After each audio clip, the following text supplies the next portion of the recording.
Assalamualaikum warahmatullahi wabarakatuh. Alhamdulillahirabbil alamin wassalatu wassalamu ala asrafil anbiya wal mursalin wa ala alihi washabbihi ajmain amma ba'd.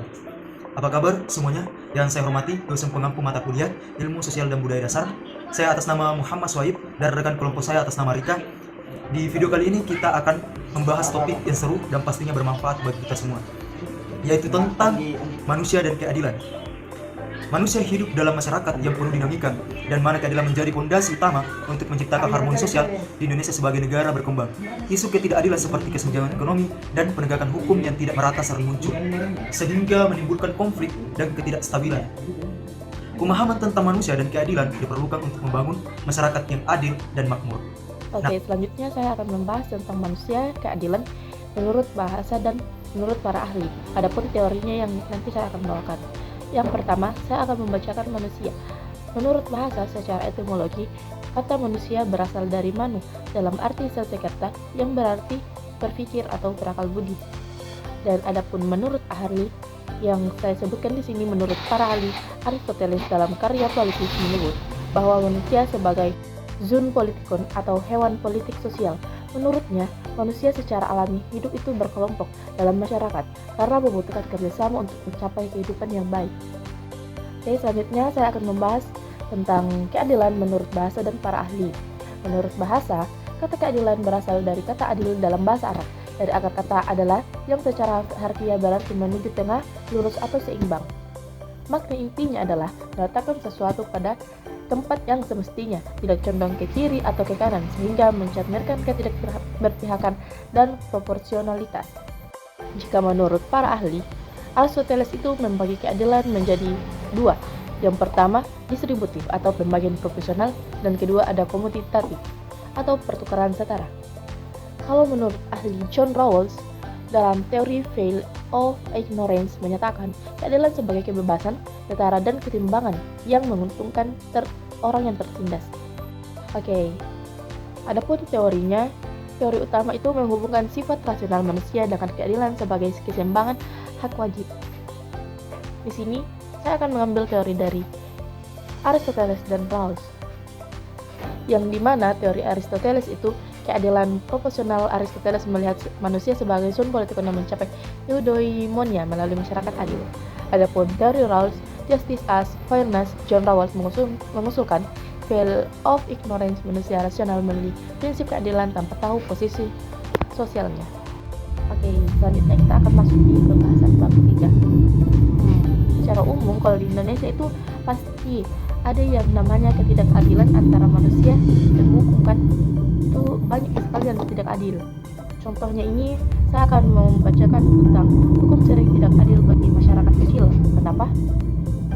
Hukum sering tidak adil bagi masyarakat kecil karena sistemnya cenderung menguntungkan yang punya uang dan berpengaruh, sementara orang lain bisa terhambat oleh biaya, pengetahuan, dan akses.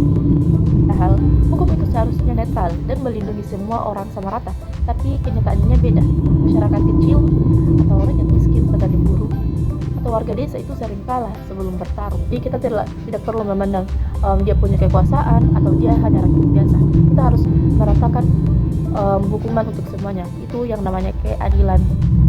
Adapun pembahasan kedua yang saya ambil yaitu hilangnya rasa empati membuat manusia jadi tidak adil ke sesama.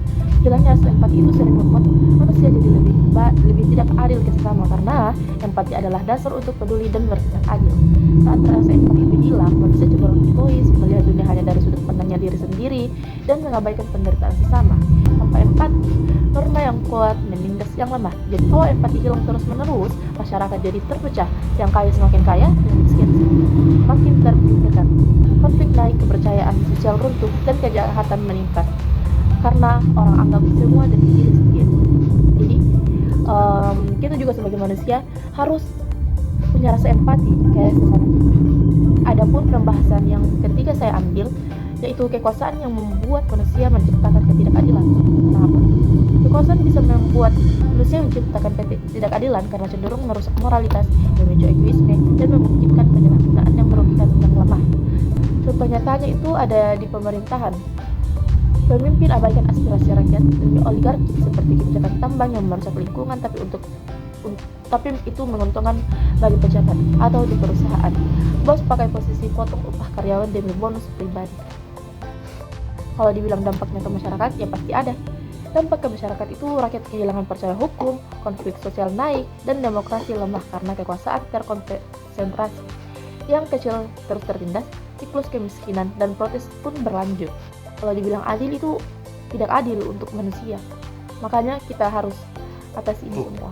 Manusia adalah makhluk berakal, yang artinya zoologikon, yang secara fitrah dituntut untuk menjunjung keadilan sebagai keseimbangan hak kewajiban dengan teori Aristoteles, distributif komunitatif, dan Rawls, Veil of Ignorance sebagai panduan utama. Ketidakadilan muncul dari pelanggaran fitrah manusia akibat egoisme dan individualisme. Terlihat dalam kesenjangan ekonomi serta korupsi di Indonesia. Namun hal ini dapat diatasi melalui penegakan prinsip keadilan distributif dan komunitatif. Didukung pendidikan Pancasila yang mengintegrasikan moral, rasional, spiritual untuk mewujudkan masyarakat yang adil dan makmur. Adapun saran, satu, pemerintahkan penerapan kebajikan Rawls untuk distribusi kekayaan. Masyarakat membangun ketidakseraan keadilan melalui pendidikan. Dan yang terakhir, individu praktikan kejujuran dalam interaksi sehari-hari. Itulah sekian dari pembahasan materi yang kami sampaikan dalam bentuk video ini. Saya akhiri, billahi fisabilil haq, fastabiqul khairat. Wassalamualaikum warahmatullahi wabarakatuh.